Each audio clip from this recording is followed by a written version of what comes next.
Hi everybody and welcome to this edition of 15 Minutes with, I'm Joe Tommaso. Pamela Smart was born in Windham, New Hampshire in August of 1967. She grew up in Miami, Florida.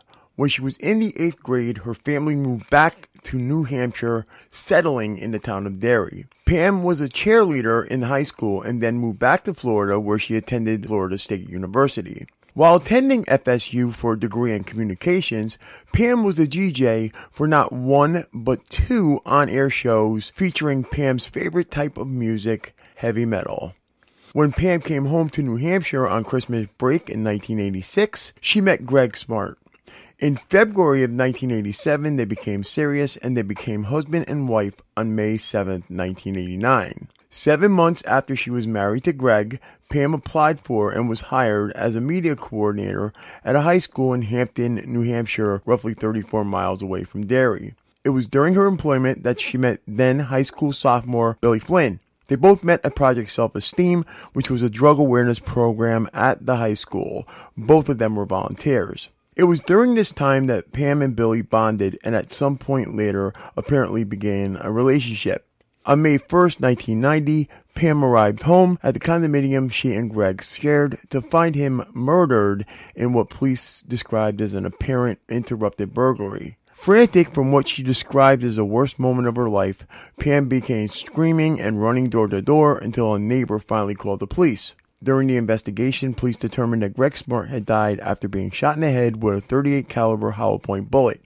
On June 11, 1990, police arrested Billy Flynn, along with his friends Patrick Randall, J.R. Latimer. Raymond Fowler, another friend, was also arrested for the crime. Police had already obtained the murder weapon because Latim's father had brought the gun into the police after finding it in his house. On August 1, 1990, Detective Dan Pelletier walked up to Pam in her school's parking lot. Pam recognized the detective because she had spoken to him on several occasions during the investigation. Pam was surprised to see him and said, "What's up?" Pelletier responded somewhat similar to Pam, "I have some good news and I have some bad news. Good news is we have solved the murder of your husband. The bad news is you're under arrest." Pam responded, "What for?" To which the detective responded, "First-degree murder." Pam was then arraigned in Derry court and then transported to the New Hampshire prison for women to await trial.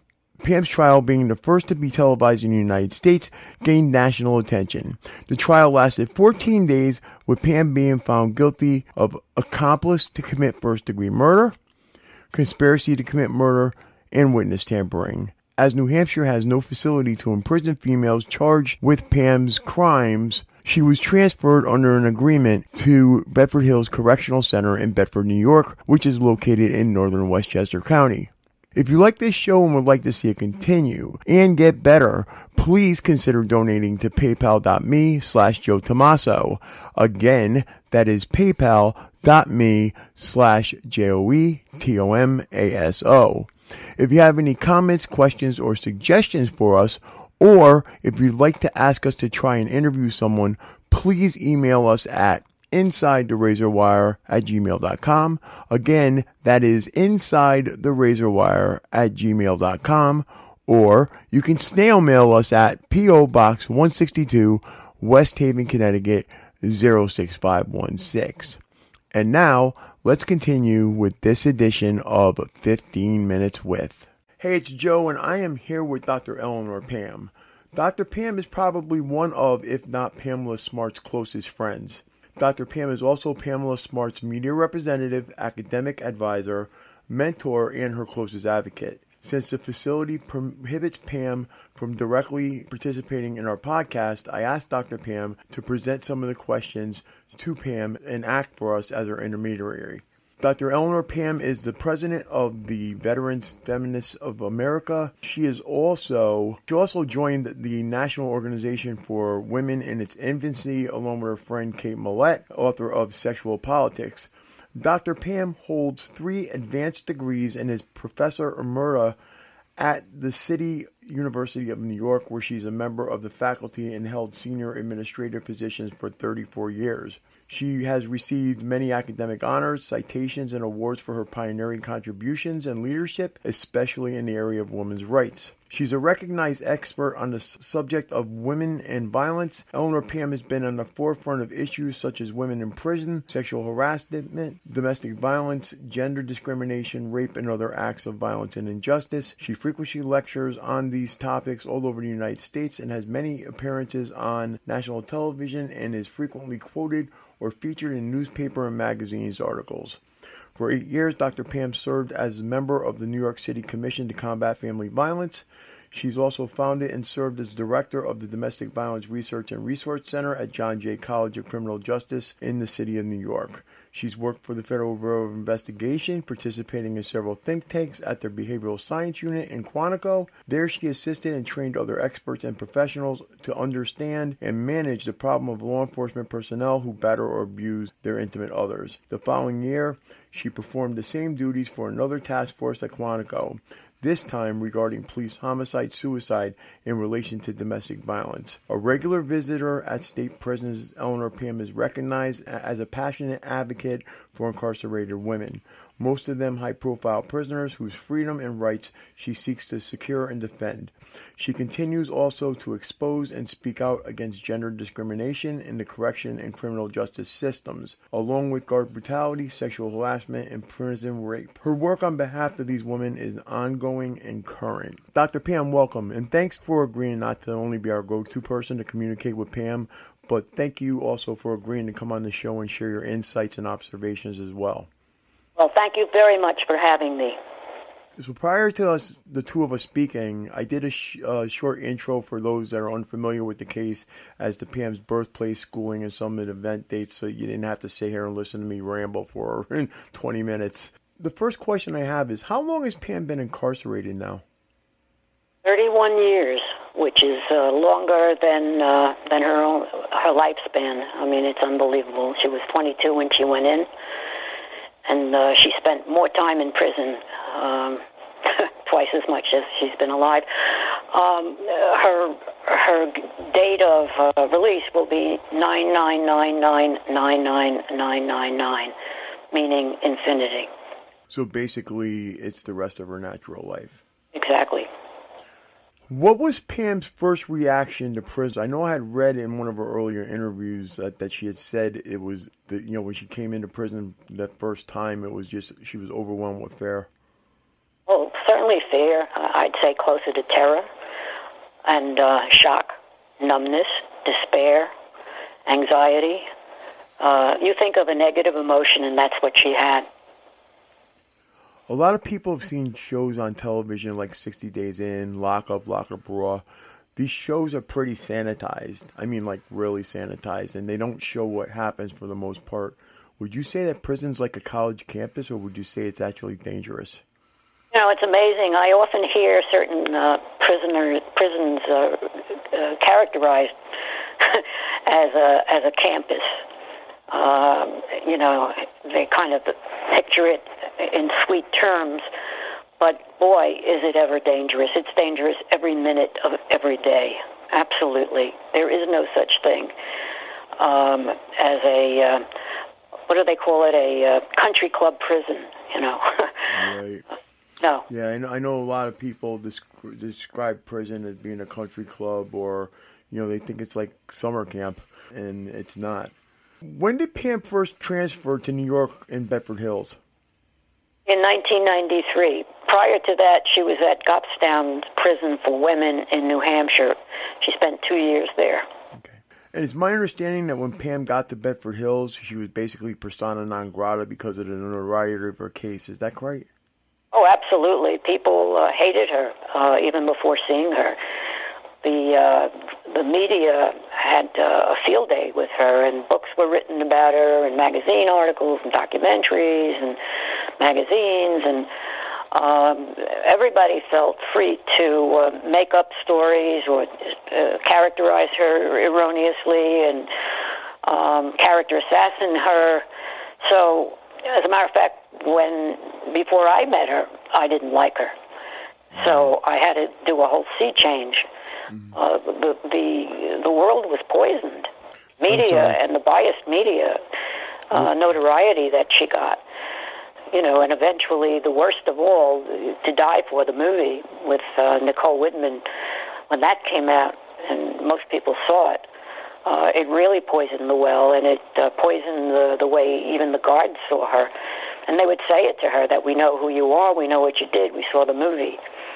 So she came in totally tainted before she even stepped foot on the campus of Bedford. But when she was in Goffstown, she described herself as being a monkey in a cage because they would have tours, and she would be pointed out to all these visitors, behind bars, and they'd make fun of her, or they'd insult her, or they'd look at her, and they'd taunt her, and that was her experience, certainly the first 2 years, and then for some of the Bedford Hills until she became much older, which she is now. What I was going to ask you is some of that media bias still in the books and the interviews and stuff. That's still that outlook still continues to this day, right? Oh, you bet. I'm her media rep, so I get inquiries from print media, television, radio, all the time for interviews. They're always asking for interviews. 31 years later, it's amazing. There's still this vital interest in her. And it's like a cottage industry. People make a lot of money off of her. And it's very distressing and painful for her to see herself constantly being paraded in the world in the worst possible terms. And it's very difficult for her in terms of her legal situation. And it's dangerous for her in prison because people think that she's evil, or that she was a seductress, or that she took a young person and invoked him to murder. And, they call her sociopath. She's been through it. And that's the media. And they're responsible for a good deal of what happened to her in prison, much of which was pretty awful. What would you think that Pam would say to people who may not be following the law or may not be staying on the straight and narrow about winding up in prison, these young people and just people in general that just are not doing the right thing? Well, Pam herself followed the law all her life. She never even had a parking ticket. So, I'll say straight up before we even get further into the interview that I think she's innocent. So what would she say to other people about not following the law? She would say, follow the law. Stay on the straight and narrow, because prison's no joke. Many of her colleagues in prison suicided or were injured, as she herself was, which we'll get into.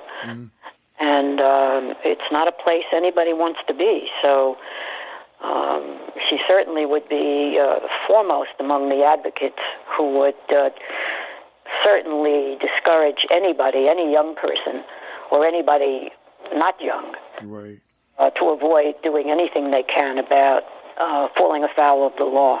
Right, not become part of the system, right? She herself was a law and order person. So. Okay. Earlier I asked, and we just, you just touched on it a second ago, if prison was sometimes dangerous. In October of 1996, Pam was assaulted by 2 other female inmates at the facility. She was actually beaten pretty badly. Can you tell the listeners what happened and what her injuries were? Sure. There were 2 inmates who'd been punished for an infraction, and the rumor was that Pam was the snitch who got them into trouble. Turned out later that she was not the person who did that.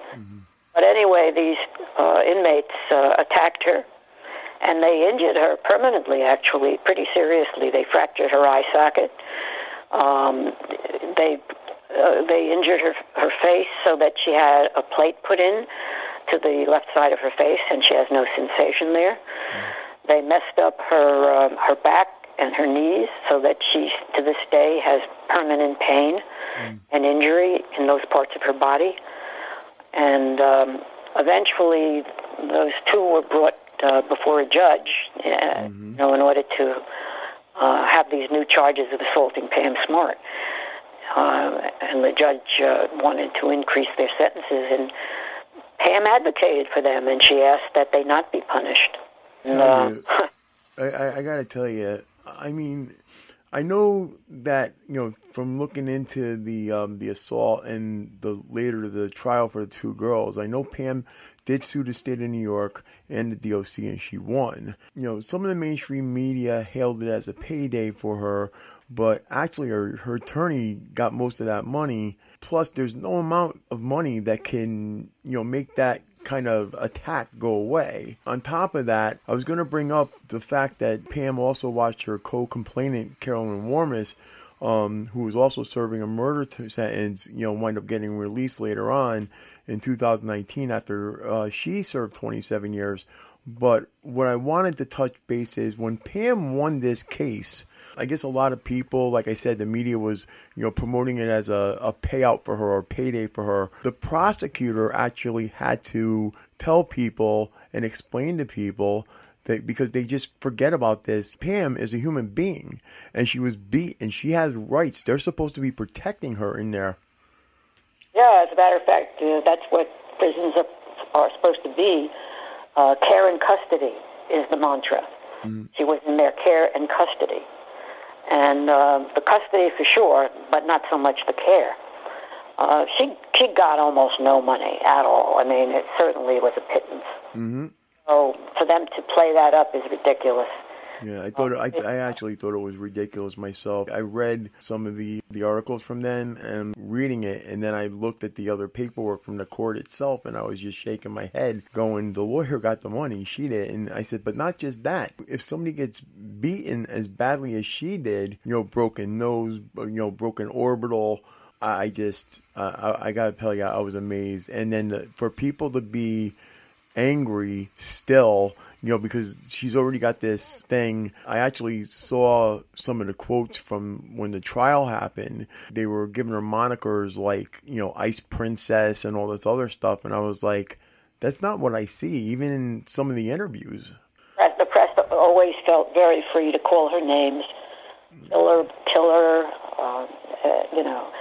it was disgusting. So when I took over as her media representative, one of the conditions that I made was that they had to be respectful. Right. That they could not do any name calling. But Carolyn Warmus, who people may or may not know, was the protagonist loosely based on the Fatal Attraction movie with Glenn Close and Michael Douglas. Right. And she had really a separate situation from Pam. She'd been raped by a guard, which is, another connection. Right. And she saved the dress just like Monica Lewinsky did. So she was able to prove definitely that she was assaulted by a prison guard. And that's something that was pretty common in women's prisons. And one of my missions always has been to try to get male guards out of women's prisons. Because there are no women's prisons where sexual harassment or rape or kind of sexual assault doesn't take place. It does. It takes place all the time, and sometimes women are even impregnated by guards. Right. I know that a lot of times, even in this case, which I want to bring up, my understanding is that after the assault happened, I don't know the time period in between, but Pam was actually raped, once or twice, by a guard, and then that guard not only made threats toward her family, but also, didn't he do something with pictures? Yes, he did. He assaulted her sexually, and then he, in order to protect himself from her ever telling, the first thing he did was to say he had the addresses of her family, her mother and father, and that he would kill them if she ever told. And she didn't tell for 2 years, by the way. Right. The second thing he did was to come into her cell the next day with a camera, and he demanded that she get naked so he could take pictures, and then he would have proof that she was the one who seduced him rather than the other way around. Of course, he didn't seduce her; he assaulted her. There was when that story was done with the pictures. They, if I remember correctly, didn't they allege there was some kind of ring going on in there or something? Yeah. Well, she refused to become naked. She thought he was in there to re-rape her again, but he wasn't. He just wanted the pictures. So they negotiated, and she wore lingerie instead. And he asked that she pose in a sexy way, and then he sold the picture to the National Enquirer several years later. And then ran a story that she was the head of a sex and dope ring for guards and inmates. And at that point, the prison put her into solitary confinement, at which point she stepped up and she disclosed the rape. It didn't matter. She was confined, I think, in solitary for a good 2 months. Well, I was going to ask you about when she was in solitary. That was in the middle of the summertime, right? Yeah, it was very hot, and she didn't have a window, and the door was closed, and there was no air conditioning, of course, and she didn't have the benefit of a fan, and she stopped eating, and she was getting pretty sick and very thin. And her mother and I came up to the prison to try to see what we could do to get her released, and we were not successful. And ultimately, they let her out. But they took away her job, which at that time was as a teacher's aide. Ironically, everybody had thought she was a teacher before she was incarcerated, which she was not. But it took going to prison to become a teacher's aide.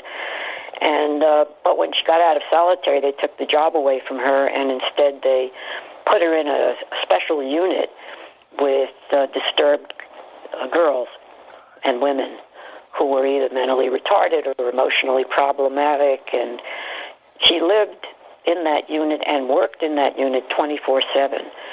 And she dealt with them in a beautiful manner. They loved her.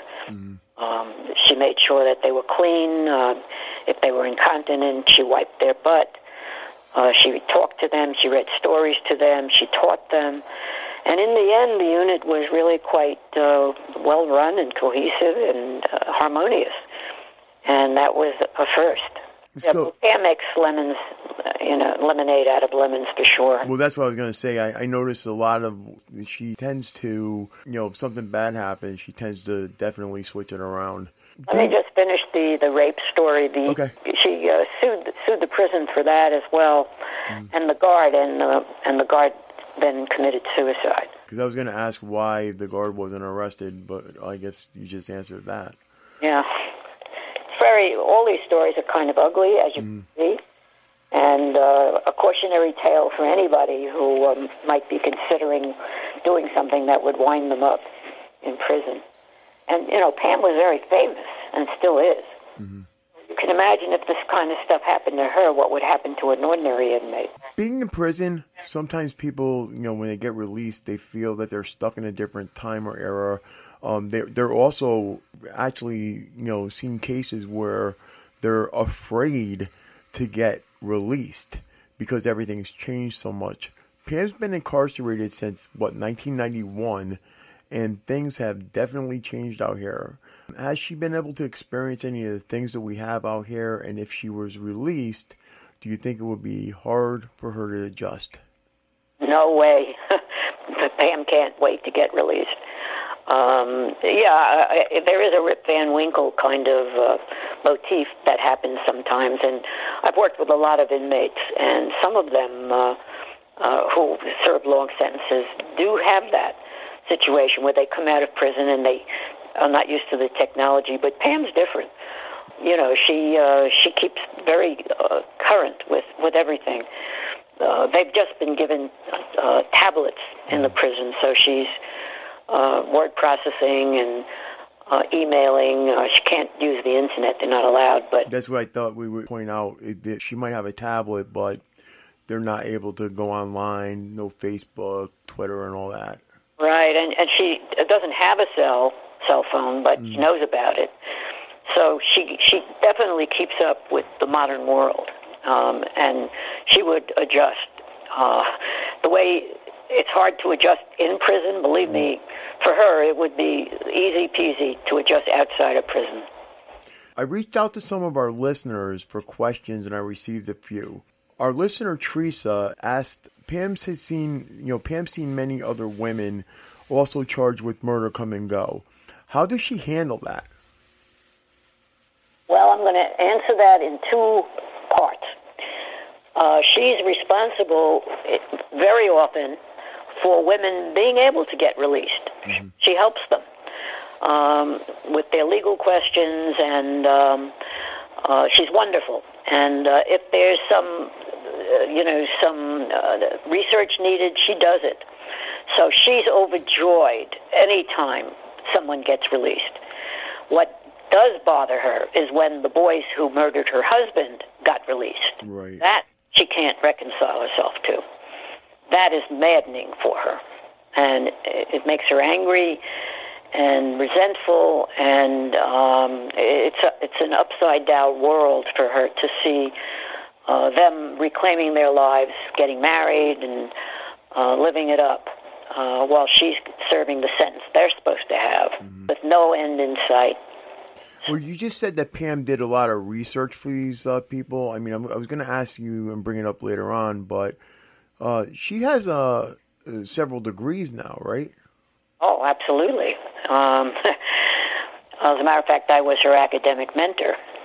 And one of those degrees are in law, if I remember. A Master of Law, which I helped her with, and then a Master of English Lit, which I also helped her with, both of which she graduated summa cum laude and valedictorian and all of that. Straight A, 4.0, perfect scores both times.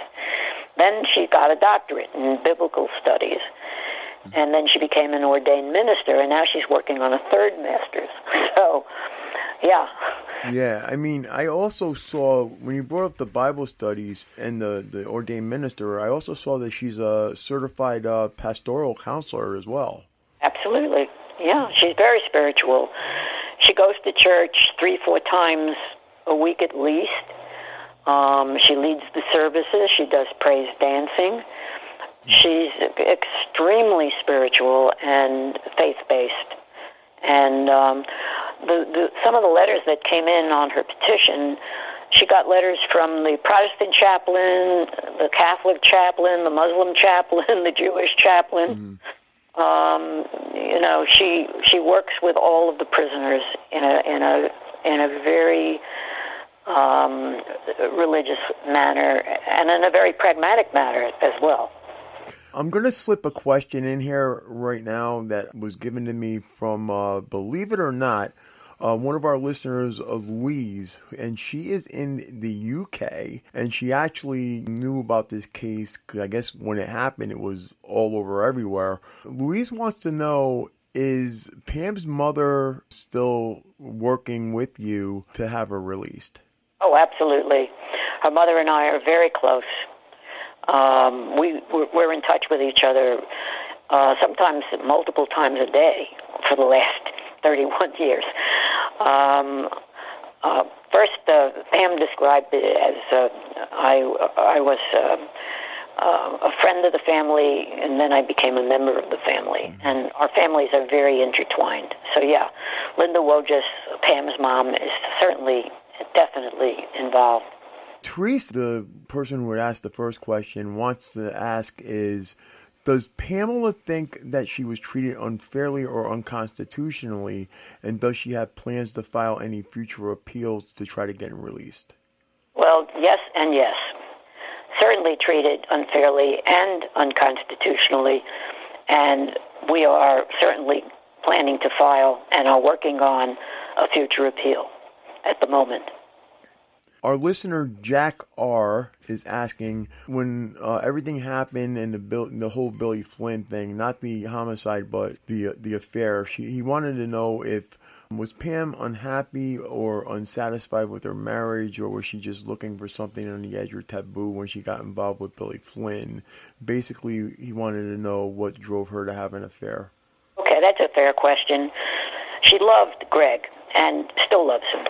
And not unhappy at all with her marriage, but he cheated on her husband, and they had been only married a few months. And so she was down in the dumps, and her self-esteem was in the toilet.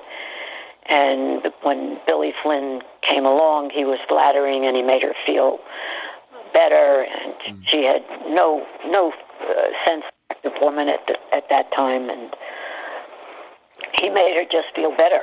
So she was susceptible. She said that if he'd come along at any other time in her life, none of that would have happened. So basically he was one of those guys that was in the right place at the right time. Exactly right. Exactly right. And when she finally told her husband about the relationship, which, by the way, was very short. Mm-hmm. It was really very short. And she kept trying to end it. And Flynn would cry or, threaten suicide. And she would feel very sorry for him. And then it got serious because he had an axe over her head, and he started threatening to tell her husband and other things. So she decided she'd better clear it up with her husband, and told him about it. And the husband finally, after his initial reaction, said, all right, we're even, I cheated on you, you cheated on me, but get rid of the guy. And so the next day she did. And then a few weeks later, Flynn killed her husband. But she said that his face changed when she told him that it was over and that something bad was going to happen.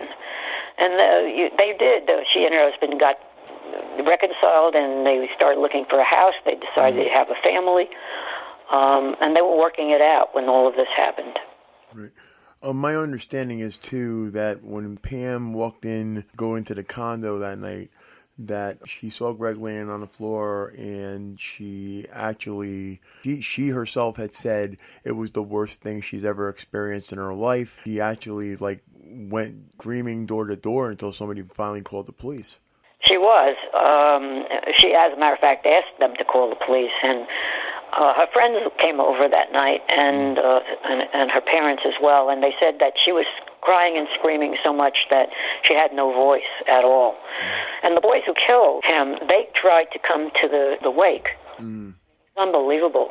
And these guys they had rap sheets a mile long. The cops knew them very well. And as I said, Pam never even got a parking ticket, but they burgled, they were on drugs, they stole. One of them beat up his stepfather with a bat. As a matter of fact, he wanted to be a hitman. That was his aim in life. Oh, nice career choice. They were really badasses, these guys. Wow. Okay, so enough with the bad things. We've discussed a lot of bad things that go on in prison and what happened. Let's talk about Pamela. Pamela's been in prison for 31 plus years. First, how did the two of you guys meet? She invited me to participate in a panel discussion that she had organized for the National Organization for Women. This was the first year she was incarcerated. And she was setting up a conference, I couldn't believe it, with the entire inmate population, which at the time was 700 people. It included a lunch, all the guards, and the administration. And she had this very distinguished panel of academics, scholars, and politicians. And I was invited to speak about clemency. And I didn't get really a chance to speak with her because she was at the other end of the table. But I did get a chance to speak to a lot of the inmates afterwards during the luncheon. But I thought that was it. And as I said, I started out thinking, like everybody else in the world from what I had read, that she was guilty. Right. So I thought, okay, it's a one-shotter. People invite me all the time to give speeches and so on. So I went away. And then a little while later, I was giving a television interview in my office at John Jay College of Criminal Justice. And the journalist put away the camera and said, I have a message from Pam Smart. Would you be willing to be her academic mentor? She wants to get a master's degree in law. And I thought about that, and I thought, why would somebody with life without parole, what is she going to do with a master's degree, for God's sakes? What a waste of time. And I kind of hedged, and I said, I need to think about it.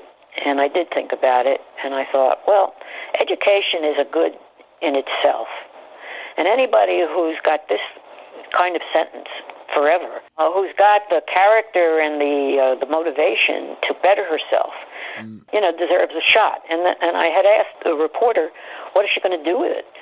And she said, she's going to help other women. And I thought, wow.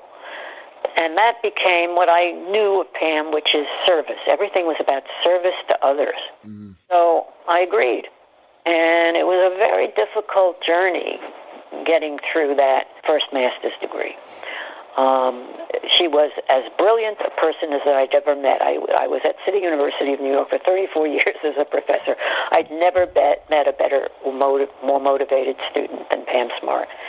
She soaked it up like a sponge, but unfortunately, we were denied the usual academic mentor facilities. So instead of having a classroom and chalk and a blackboard and textbooks and notebooks and pens and so on, I had to come in like a regular visitor and sit on these hard vinyl chairs in the visitors' room with the clanging of the vending machines and the crying of the babies and the screaming and the fighting of the inmates and the yelling of the guards.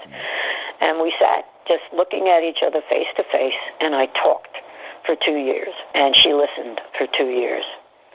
And to supplement that, she would call me on the telephone, person to person, long distance, which was really expensive because the prison had a surcharge on those prison phone calls. And that and coming up to the prison constantly, which was the gas and the tolls and the hour and a half times 2 drive, plus sending her papers and all of that research back and forth by FedEx, and got to be very, very time-consuming and very, very expensive, but also extremely enlightening for me and embracing. And there we sat in this very inhospitable, hostile atmosphere surrounding here. That's what I was going to bring up. I mean, you had a real, you've worked with the Department of Corrections for years, and you had a really great relationship with them. And then when you said to Pam, I'll help you, that kind of changed. Yeah, it's true. It did change.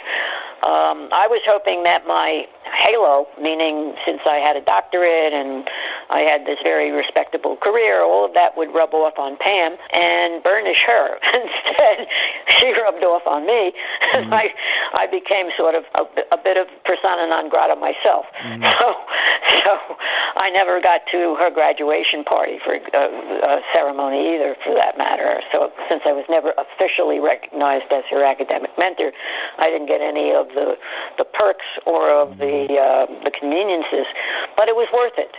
And then, I was so relieved that it was over, and I thought, okay, we did it. She got great, fabulous, perfect grades.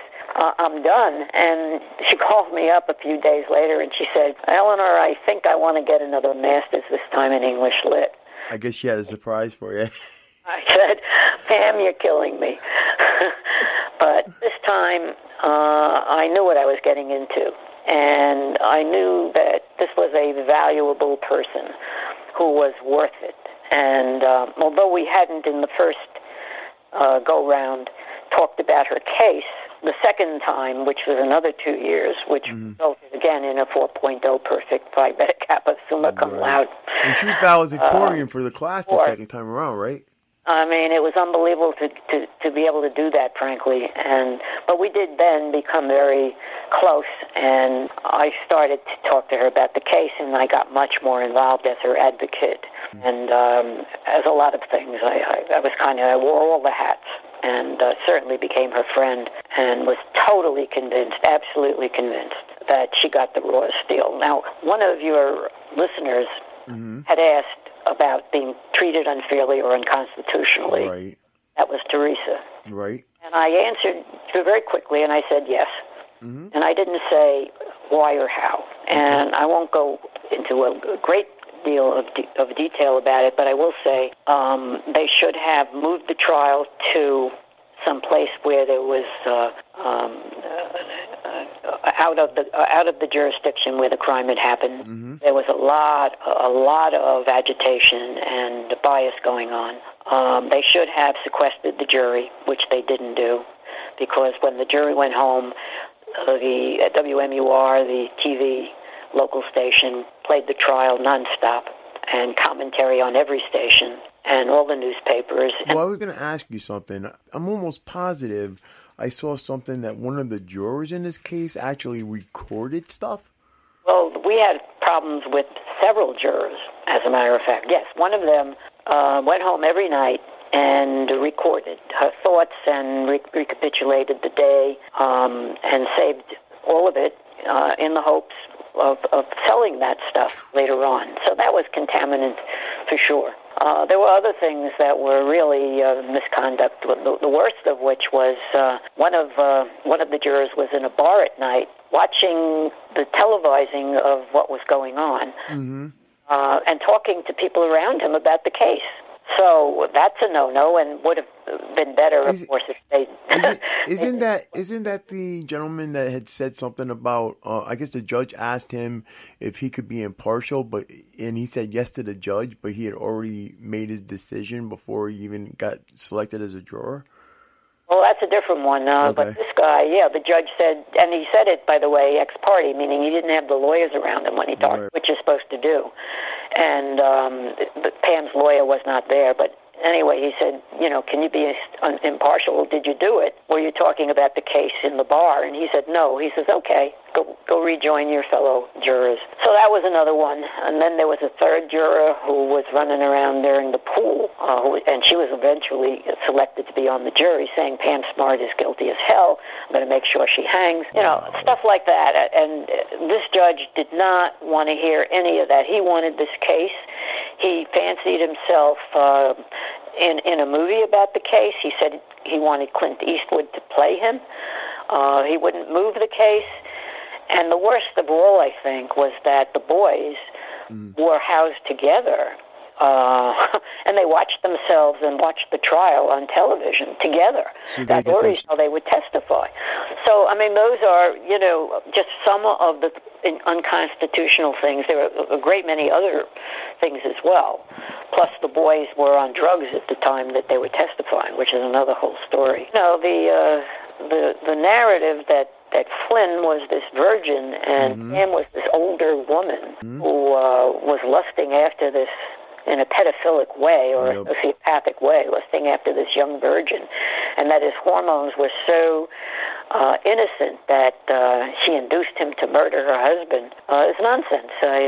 Flynn was a very sexually experienced guy. He was seeing somebody else at the same time. He was seeing Pam, and he saw her up until Flynn got married decades later in prison. She visited him. So that relationship went on for years and was coterminous with Pam's, and he was certainly no virgin and no innocent in any way. And Pam certainly didn't seduce him. So. Right. Well, I mean, that's the thing, he was saying the right things at the right time, basically. And crying, he had his tissues. Oh my God. And everybody's heart melted. He looked like some innocent choir boy. And when he came up for his parole, he had another tissue box, and he did the same thing. And he said, I take full responsibility for the murder of Greg Smart. And then he proceeded to blame everything on Pam. So it's an interesting way to take responsibility, blaming it on somebody else. And by the way, they only started bringing Pam's name into it when the district attorney decided to try them as adults rather than as children. Once that happened, they were susceptible to the death penalty. Right, they were looking at a needle, and that probably changed everything. Then suddenly, Pam's being mentioned, and she's the mastermind, and she did it all, and they were just these innocent kids. You think about, people say, how can kids, concoct something so evil? And I say, what about Columbine? Of course they can. There are plenty of evil kids. They weren't such kids, by the way. I mean, Flynn was, by the time he had a physical relationship with Pam, he was 16. And the others were between 16 and 18. And she herself was 21.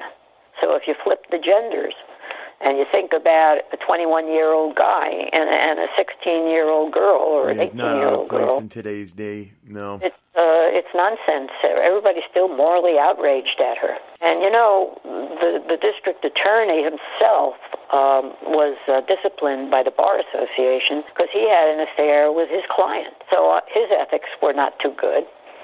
And then the Brooklyn DA found out, just the trial before Pam's, where he was the DA, that he had jiggered the evidence, and they reversed him decades later on a trial where he behaved inappropriately. And so his ethics were pretty shaky. I love the moral outrage about her. I was going to also say, we talked about the unfairness between the media and the courts even. The movie To Die For with Nicole Kidman. When Pam went for her commutation, I believe, or she applied to the governor a couple of years ago, I guess they brought up the movie, and one of the people in the movie, or that wrote the movie, actually had to tell them this isn't really about her. Yeah, you're talking about Joyce Maynard. Okay. Pam has applied numerous times to be governor of New Hampshire and the executive council. And we never even get a hearing, much less get a vote. We don't even get on the agenda most of the time. And so we keep trying. But yes, Joyce Maynard, who I contacted some years ago, I said, the movie To Die For is really impacting Pam's life in prison very negatively. And it impacted the trial as well. People just hate Moretto, Suzette Moretto, the character in your book, because she's just this terrible person, this evil, and people think that that's Pam. And so we corresponded back and forth, and she said, I can't be responsible for what people think when they read my book or watch my movie. I said, well, that's true. I'm not blaming you for it. I'm just saying that the reality is that that movie was very influential, and it's really kind of cratered her life downward. Guards are very hostile towards her, and they say so because they saw the movie. And is there some way that you'd be willing to clarify the situation? She said, it's a book of fiction. I loosely based it on the story. I never met her. I said, I know you never met her. I said, I wish you had met her. You would think very highly of her. But she said, yeah. I said, Gloria Steinem wrote a letter of support, Kate Millett. I said, all of the feminists that, see the sexism in the situation and are very supportive of Pam Smart. And she said, well, can I see some of those letters? And I said, absolutely. So I sent them over to her, and she said, of course I'll write a letter. And she did. She wrote a letter to the governor asking for Pam to have clemency and to be released, and that it was not based specifically on Pam or her family, that it was a work of fiction, and that people shouldn't confuse the two. So that was very, very good of her. And she's also said the same thing on a few of the interviews. She supported Pam. Good.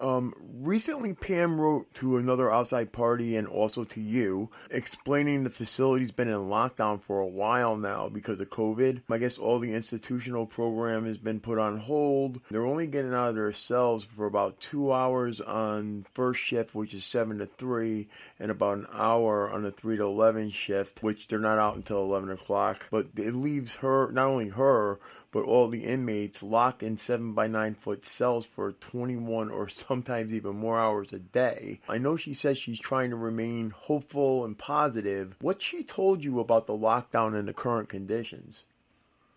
Well, there are two things going on. First of all, there's been a tremendous outbreak of COVID. I think there were 34 inmates on her unit that came down with it, and certainly the guards as well. So they're terrified, obviously, of COVID, and they're not getting shots. Or I think that hopefully will change at some point, but they're not. And so they're afraid of the disease, obviously, and also they've been locked in, and a lot of the programs have been ceased. So, the good things about the relatively good things about being in prison, or at least the pluses, there are pluses, have been stopped. So, and what's going on? She told me that there's a lot of fighting and frustration and anger and unease and unrest, and so the atmosphere is certainly not tranquil in any way. I understand that she was elected as the inmate grievance representative back in 2018. She's still doing that. I know that a lot of our listeners don't know what a grievance representative is and what they do. Can you explain that? Yeah, when an inmate, it has to do with internal administrative issues. If they are ticketed, for example, for a disciplinary infraction, when inmates get tickets, for example, they're punished in various ways. They could lose commissary benefits. They could be locked, keep locked, which means that they're locked in their cells, or they could go to solitary, or whatever the punishment. They can't see visitors or can't make phone calls. There are a variety of punishments. So when that kind of thing happens, or when they think something is really unfair and they want it addressed by the administration. For example, there's a privacy curtain, which really doesn't give them privacy. Or they're treated as if it's a male prison, and we're forced to wear boots that a man would wear, and So there's a whole variety of things where there are complaints, some of them serious, some of them not, where they would come to Pam and they would ask her to be an advocate for them and bring their grievance before this committee, which, because she's so articulate and so intelligent and so kind and patient, committed, she does very effectively. So she's an advocate within the institution. She's also president of the Inmate Liaison Committee, which is a highly regarded committee that meets on a regular basis with prison administration. She also meets with a lot of state assemblymen and senators that come down to the prison. They usually ask for her, and so she represents the prison very well. She does so much in that prison. She worked with the AIDS patients, which, believe me, was not fun. When there's a suicide situation, she's often the one that they summon to talk the inmate down or to help or to console. Or when I was working with her, and we'd sit in this visitor's room doing our master's degree stuff, I was shocked by, it was incredible. It was one inmate after another, the whole time interrupting us, saying, "Excuse me, but Pam, I wanted to thank you for helping me with X or Y or Z or A or B or C or D." Sometimes the relatives of the inmates would come over. I remember a grandmother saying, "Thank you for helping my granddaughter. She was in such despair, and you really put her on the right track." Or you helped get her GED, it was so amazing I thought, what kind of a person is this? I've never seen such a steady delegation. Even the guards, after the initial bunch of years. That's what I was going to actually say from listening. It's like she went in there persona non grata, and now she's got a really good relationship and working relationship with the administration and everybody around. Yeah, and she's respected, and it's still not a picnic being there. Anything can happen at any time, and she knows that better than anybody, believe me. But there's something about respecting an older person in prison, respecting the elders, because a lot of these inmates, the relative that they grow up with very often is a grandmother. So when you age out in prison, something else starts to happen. And she's also a long-termer. But, it took a while for Pam, the vixen, the sex pot, to morph into this elderly person. Right. She's in her 50s now. She lost her 20s, her 30s, her 40s, and now she's in her 50s. She lost the opportunity and the ability to have children, and she's denied her parents the opportunity to have grandchildren. All of these are great sorrows for her. But she's now, an older woman, or I hate to say the word elderly, but I guess that's closer to what she is. And when we first started out together, people commented about her looks, her blonde hair, her blue eyes, her pretty face, her sneakers, her clothes, her nails, and most of it was not flattering, meaning it was like a liability for her, because they looked at her and they saw a beautiful woman, and then they thought, oh, this evil, beautiful woman who's done all this horrible stuff and evil stuff to young boys. But now they're still talking about her looks, only this time they're talking about how she's losing or lost her looks. And they go in, they don't do this with males. They only do this with females. And they certainly have done this with her, unfortunately. So now, they criticize her for what she looks like today. That part I try to respect everybody straight across the board, but I think that's part of society though, because you notice how you could have a girl who's really, really pretty and she doesn't have that size 2, but society says she's got to be a size 2. And it's just, I think that's built into society. Well, Pam has fascinated the public for 3 decades or more. And I always ask media people when they ask for an interview, why are you so fascinated with this case? Hundreds of thousands of women have killed their husbands. And, I don't think she killed her husband, but... Right. You're accused of it, yeah. And nobody remembers their names. Nobody remembers their cases. What the heck is going on here? 31 years later, you guys are still at me to set up an interview. A couple of you every single week for the last 31 years. What's the deal here? Why are you so obsessed with this case? I mean, she's got a sentence that's worse than El Chapo. That's worse than Charlie Manson. It's unbelievable. Why this woman, the focus of hatred on this 5-foot woman, elderly woman at this point, give it up, guys, So one of the things that I have noticed in my work with women in prison is the difference between the emotional reaction to a woman who commits violence, especially towards her husband. I mean, even the sentences are different. A man gets between 2 and 6 years, or at least that's the way it was, for killing his spouse. And a woman gets 12 to life. And Mayor Giuliani used to talk about that all the time. But it's more than that. This is personal. People take Pam Smart's case personally. I mean, they're so committed to it and so obsessed by it. California just let out how many people? 76,000. I mean, what was the number? Yep. Just the other day, felons. I mean, and she has no hope of getting out ever. Why the intense reaction to this one woman?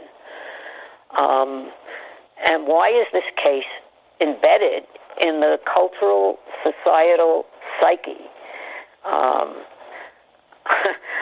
I don't get it, and I cannot get an answer when I ask people.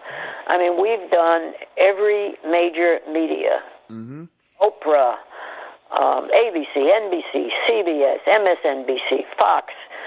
I know she did 2020 back in last January. What's that? I said, I know she did 2020 back in last January. 2020, exactly. Dateline, Discovery ID, New York Post, New York Times, Washington Post, Time Magazine, People Magazine. I mean, I could go you name a media outlet, we've been on it. Well, this is the thing. I think a lot of what's going on, and I may be wrong, but I think, just like a lot of other things, it may actually, the media plays a big role in this. If they keep bringing the case to the forefront, you can't forget, it won't go away. If they would bring it up honestly with the facts, that would be one thing, but they don't.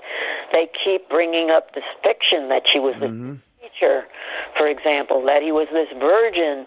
I mean, just on and on and on. Well, my understanding is, she was a media coordinator, and she wasn't even in the same building as the school. That's right. She worked for the administration. There were 18 schools, for God's sakes, in that New Hampshire school district. So, they even the Associated Press, which is supposedly this very distinguished news opera, I had to fight them tooth and nail to stop calling her a teacher. Literally, then they said they had to have a committee meeting about it. I said, what's to have a committee meeting about it? She was never a teacher. To be honest, what I would have told them was, Get a hold of get a hold of the state of New Hampshire and show me your teaching certificate. It's unbelievable. So it's frustrating because they're wedded to the idea of her as this terrible human being when the facts are exactly the opposite. I have never met a more decent human being ever. Well, this is why.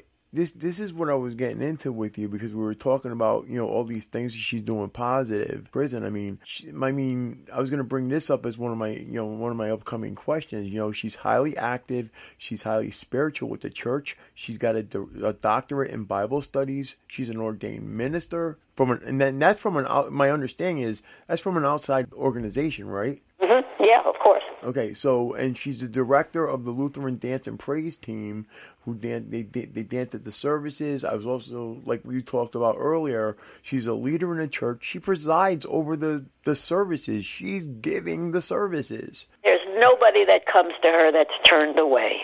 Nobody. I don't even want to use the word saint, but if she were out of prison and I met her... They probably would think that, yeah, if it wasn't for all the negative publicity.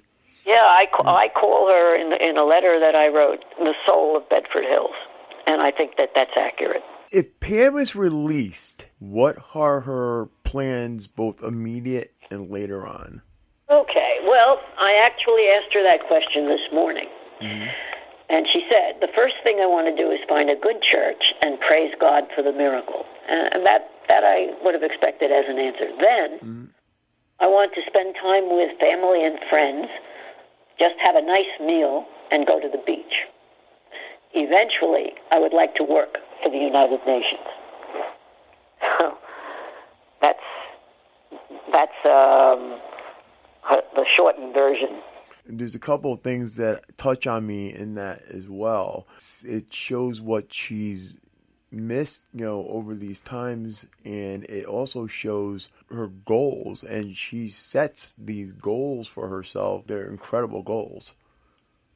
I know. So we'll be back to the governor soon. Once again, advocating for her. There's no reason in the world to keep her in this prison, but we're not even going for broke. We're not even asking them to release her, even though many people over many states, after 30 years, would be out. After 20 years, would be out. Some states, even after 12 years, would be out. We just, at minimum, would like to get this life without the possibility of parole changed so that without the possibility of parole is struck. We'd like to be able to come up for parole and take our chances, but she doesn't even have that shot. As I said, we couldn't even get on the agenda most of the time when we brought her up. And the various governors that we've asked, even before we submitted the papers, would give interviews with the press saying she doesn't have a chance in hell, we're not going to let her out. So basically, if she does get a hearing, it's just a dog and pony show. That's what it sounds like to me, at least. Well, it's politically unsavory for these guys who are all politicians. If the public hates her, and they're still holding a grudge, believe me, hopefully the new generation, there'll be fewer and fewer. But if we can change that so that she gets the same shot of due process that other people get, because she certainly hasn't. Every governor has said, even before we got up to the plate, no way. Well, that's what I'm saying. I mean, and it sounds to me like, actually, I'll just ask you, do you think the system's broken? With respect to Pam Smart, for sure it is. Yes. I mean, we're now in an era of prison reform, law enforcement reform, and maybe going too far in the other direction, as a matter of fact, some people would say. But with respect to Pam Smart, they're back in the Middle Ages and then in the Dark Ages. I mean, they would keep her locked up forever, no matter how worthy she is, no matter how, quote, rehabilitated she is, etc. And that's one of the problems. They're demanding up there in New Hampshire that she confess that she murdered her husband in order for them to give her any kind of consideration. And she can't do that. because she didn't murder her husband, and she didn't ask anybody to murder her husband, and she had nothing to do with their murdering her husband, and she didn't want her husband murdered. Nothing less than her falling to her knees and saying, "Forgive me, I did it, let me out of here," will do. You know, I'm going to ask you a question that I didn't even think of until we were just talking. You said how they want her to admit this, you know, and she can't, and because she didn't do it. She didn't ask anybody else. I don't think a lot of people know. Tell me about when she was, and this is totally backing, you know, I'm backtracking a little bit, but I think this needs to go out there. When Pam was first arrested, Greg was found, and she was seeing a doctor, right? She was on medication. Yes, she was. She was on Prozac, which was brand new as a drug in those days. But she was so distraught at his death. I mean, she was married less than a year. I mean, she was still a bride. All the stuff that had happened, for God's sakes. And then he's murdered. She doesn't know why he's murdered. Was it a burglary? And then she's hearing all these speculations in the press that he was in drugs and was a drug dealer. And, anyway, she was a child herself, barely 21, just out of her own teens. And so her mother thought she's having a nervous breakdown and she needs to be hospitalized. So she actually brought her to a hospital, and on the steps of the hospital changed her mind. And said, by the way, has since said that it was the worst decision she ever made. It was the worst mistake she ever made in her life. Because instead they went to see the psychiatrist. He gave them Prozac. And on her own, because she was so depressed, she doubled the prescription, meaning she didn't use the prescription. She doubled the amount. She self-medicated. She was self-medicated for sure, big time. And that plunged her into mania, which is you're grandiose, you feel like you can solve everything, you talk too much, you can't sleep, you're exhausted, you're exhausting, you're not using good judgment, and so on and so on and so on. So a lot of the decisions that she made in giving press interviews, as one example, where she said things that she probably, if she were in her good judgment mind, wouldn't have said. She hurt herself during that period. And nobody really knew what the effects of Prozac was at the time, much less when you double. And she was taking Prozac all the way up to her trial, too.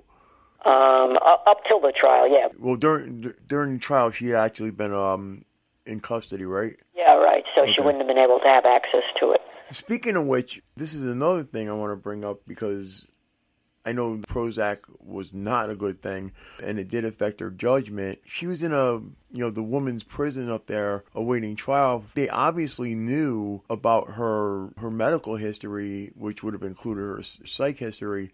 I don't understand why they didn't offer her services either. I mean, I do understand why, because I see people go through it. Doesn't matter, male, female. I noticed prison, they just don't take care of their people that are there. They just, here's an aspirin, have a nice day. You're right. I mean, that's true of all prisons across the board. And Goffstown certainly was an inferior prison. The Bedford Hills was far better managed than Goffstown, but a prison is a prison is a prison. But no, she was miserable up there. But even worse was when they transferred her to New York in the middle of the night. They didn't tell her where she was going, why she was going. They just came into her cell in the middle of the night, and they threw her into a prison van, and they drove to New York, and she thought they were coming to kill her. Got to remember that she was the most hated person in America, and she thought, this is a hit, and nobody would talk to her or say a word. And, of course, taking her to New York took her away from her family and her friends.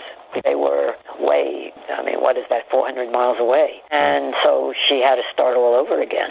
And since you're bringing up the distance, I mean, I know you go an hour and a half to see her, and her mom probably comes. I mean, does she get a lot of visits at the prison, or? Pam, she gets a lot of mail, I'll tell you that.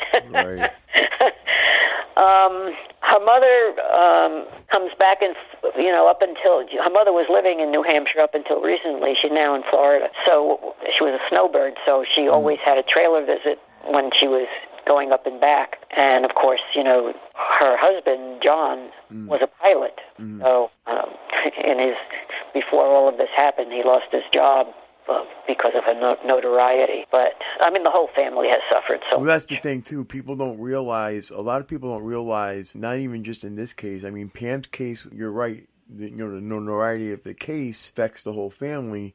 And then when the person gets sentenced, they're not just putting the person, whether they're guilty or innocent, because they're in prison. They're not just putting that person in prison. They're putting their family and anybody connected with them in prison as well.